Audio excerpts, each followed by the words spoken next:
बिहार में इस साल के अंत में चुनाव होने हैं। सभी राजनीतिक दल बिहार चुनाव की तैयारी में जुट गए हैं। इसी बीच इंडिया गठबंधन ने दिल्ली में एक महत्वपूर्ण बैठक की है। इस बैठक में बिहार चुनाव को लेकर कई निर्णय लिए गए हैं। बैठक में माना जा रहा है कि बिहार चुनाव में इंडिया गठबंधन के बीच सीट शेयरिंग से लेकर चुनावी रणनीति क्या रहने वाली है, इस पर चर्चा हुई है। आइए समझते हैं बैठक में क्या महत्वपूर्ण रहा। दरअसल बिहार चुनाव से पहले दिल्ली में कांग्रेस अध्यक्ष मल्लिकार्जुन खड़गे के घर पर कांग्रेस और राजद की बैठक हुई। इस बैठक में बिहार चुनाव को लेकर चर्चा हुई। कांग्रेस राजद के साथ गठबंधन को लेकर सीट शेयरिंग को लेकर सहमति बनने पर चर्चा की गई। हालांकि इस बार के चुनाव में कांग्रेस राज्य में काफी एक्टिव दिख रही है। कांग्रेस दलित पिछड़ा वोट बैंक को साधने पर लगी हुई है।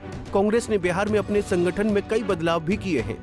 कांग्रेस ने अपने प्रदेश अध्यक्ष की कमान एक दलित को सौंपी है। बिहार में राजेश कुमार कांग्रेस के प्रदेश अध्यक्ष हैं।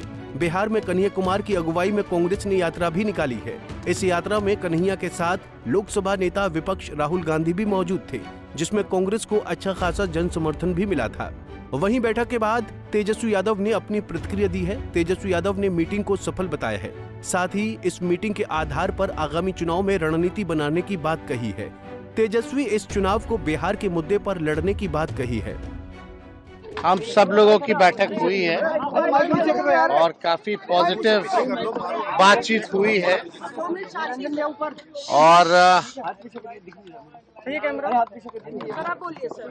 काफी पॉजिटिव बातचीत हुई है और हम सब लोग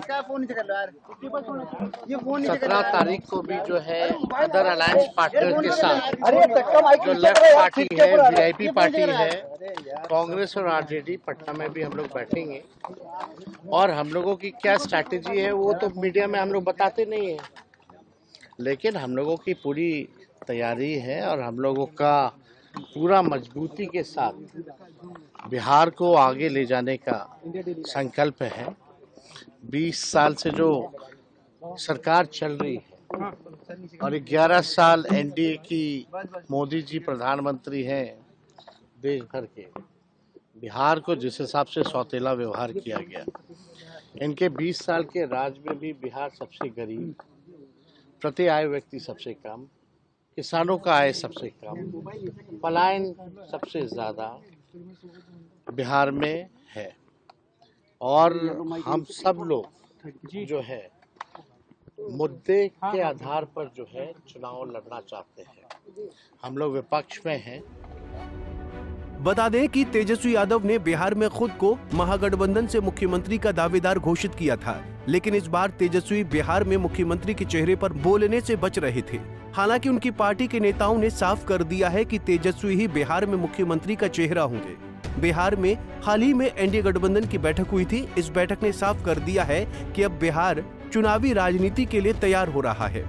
लेकिन इस बार एनडीए और इंडिया को अगर किसी राजनीतिक दल से बिहार में चुनौती मिल सकती है तो वो है प्रशांत किशोर का जनसुराज। बिहार में हाल ही में 4 सीटों पर हुए उपचुनाव के बाद से इस दल ने अपनी राजनीति को साफ कर दिया है।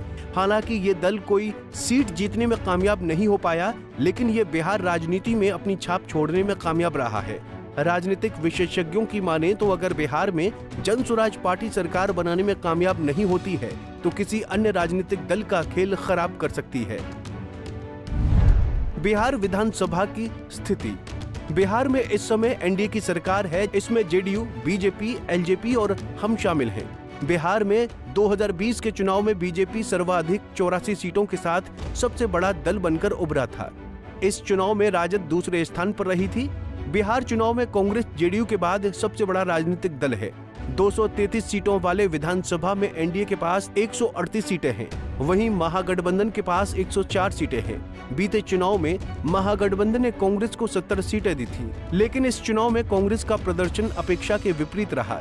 इस बार के चुनाव में कांग्रेस अपनी स्थिति को मजबूत करने के लिए अधिक सीटों पर सहमति बना सकती है। बहरहाल कांग्रेस और राजद की इस बैठक से दोनों दल सकारात्मक दिखाई दे रहे हैं। इन दोनों राजनीतिक दलों के बीच सीट शेयरिंग को लेकर चर्चा चल रही है। आने वाले दिनों में चुनाव को लेकर दोनों दल क्या रणनीति बनाते हैं, इस पर सबकी नजर बनी रहेगी। Bureau report, Punjab Kesari TV. हमसे जुड़े रहने के लिए हमारे YouTube चैनल को सब्सक्राइब करें और नई वीडियो की नोटिफिकेशन के लिए बेल आइकॉन को दबाएं।